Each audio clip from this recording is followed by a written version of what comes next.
Nous sommes à Ops, dans le plus grand domaine oléicole du Var, 11 000 oliviers sur 40 hectares, des arbres qui sont secoués les uns après les autres pour récolter les olives.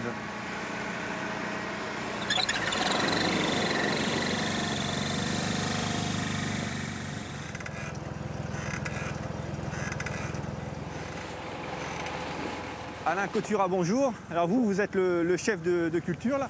Là, on vient de voir un arbre secoué. C'est pas un peu violent pour les oliviers? Non, pas du tout.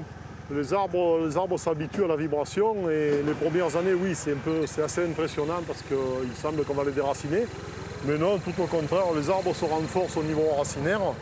Ça permet de faire tomber plus rapidement toutes les olives? Ça nous permet de gagner énormément de temps. Le système de récolte que nous avons aujourd'hui permet de faire tomber les olives en 16 secondes. Les vibrations durent 2 fois 8 secondes, donc c'est extrêmement rapide comparé à une récolte à la main.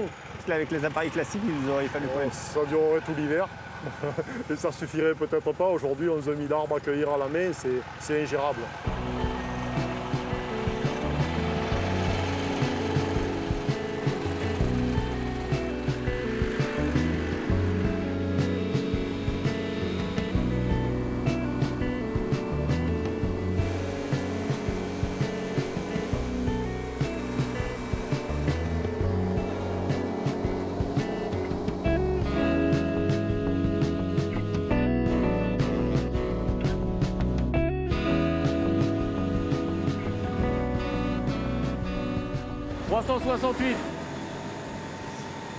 Alors Yann Fernandez, bonjour. Alors, bonjour. Vous êtes le directeur du domaine. C'est ça.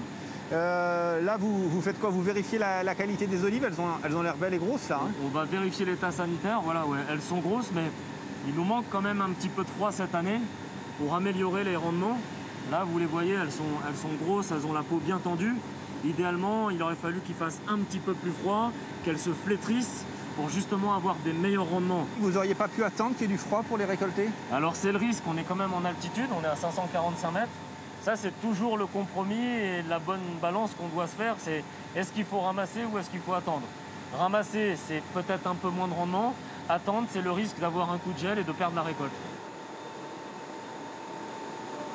Il y a quoi comme variété d'olives aujourd'hui pour faire de l'huile? Alors, en France, il y a un peu plus de 135 variétés d'olives.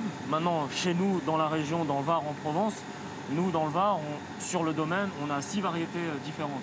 On va avoir du Bouteillant, on va avoir de la Glando, Grossane, Caillon, Petit Rivier. Et même sur le domaine, on a même une variété toscane, le Frontoio, qui a des particularités, qui est très ardente, très épicée poivrée. Et ça se sent beaucoup à la dégustation? À la dégustation, vous verrez tout à l'heure, c'est très significatif et on ne peut pas se tromper, on a vraiment ces notes-là. On va goûter? Ouais.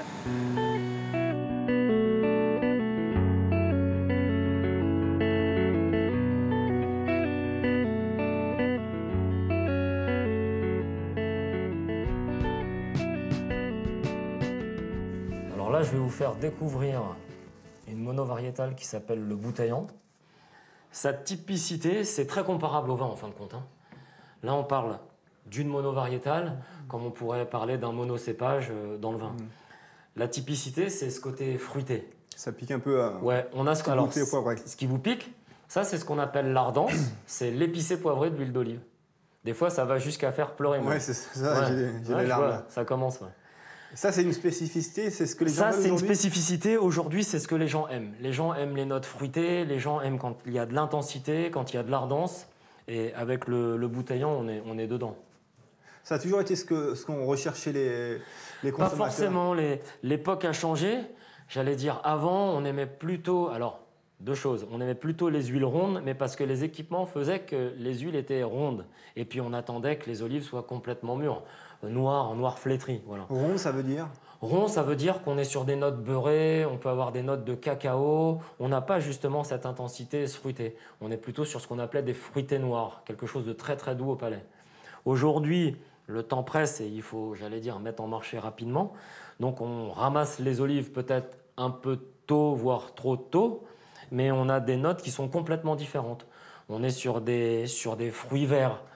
Et demain, nous évoquerons une autre particularité.